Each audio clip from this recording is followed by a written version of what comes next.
সিঙ্গুরের নতুন বাজারের বাসিন্দা পূর্ণেন্দু চট্টোপাধ্যায় মা মীরা চট্টোপাধ্যায়কে নিয়ে মুম্বাইয়ে ভাইয়ের কাছে বেড়াতে গিয়েছিলেন।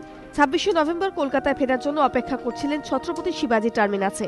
মাকে বসিয়ে স্টেশনের বাইরে খাবার আনতে যান পূর্ণেন্দু। তখনই কাসাবদের অতর্কিত হানা ছত্রপতি শিবাজি টার্মিনাসে। ফিরে এসে দেখেন গুলিতে ঝাঁঝরা হয়ে গিয়েছে মায়ের শরীর। বুধবার সুপ্রিম কোর্ট কাসাবের ফাঁসির সাজা বহাল রাখার পর সেই অভিশপ্ত দিনটা চোখের সামনে ভেসে উঠল পূর্ণেন্দুর। সুপ্রিম কোর্টের রায় খুশি পূর্ণেন্দু জানালেন, কাসাবের ফাঁসি হওয়া উচিত। সন্ত্রাসবাদীদের ফাঁসির চেয়েও কঠোর শাস্তি হলে মায়ের আত্মা শান্তি পাবে। শুধু মৃত্যু দিয়ে মৃত্যুকে পাওয়া যায় না। আমার মা মারা গেছে তার জন্য যে কাশ্যপ ফাঁসি হবে, তার জন্য যে আমি উল্লসিত তা নই। আমি যখন উল্লসিত হব যে সারা পৃথিবী থেকে সন্ত্রাসবাদী 2%ও যদি কমে, তবেই আমি সেদিন উল্লসিত হব। নিহতদের তালিকায় নাম ছিল উত্তর দিনাজপুরের বাসিন্দা হাসিবুর রহমানের। জীবিকার খোঁজে মুম্বাই পাড়ি দিয়েছিলেন ২০ বছরের হাসিবুর। যাওয়ার আগে মা বাবাকে বলেছিলেন তার জন্য দুশ্চিন্তা না করতে। ও যে মারলো, এত লোককে হত্যা করলো, তো হত্যা করার পরেও ওকে জামাইয়ের মতন করে আদর করে মানছে।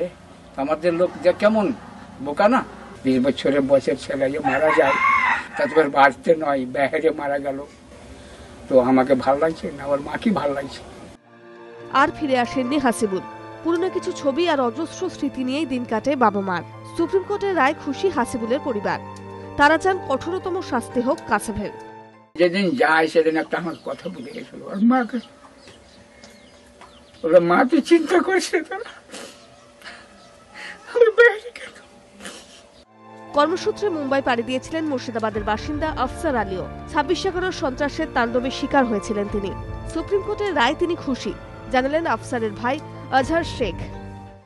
সুপ্রিম কোর্ট যে রায় দিয়েছে সেই রায়ে তোমরা খুব খুশি, তাই তো?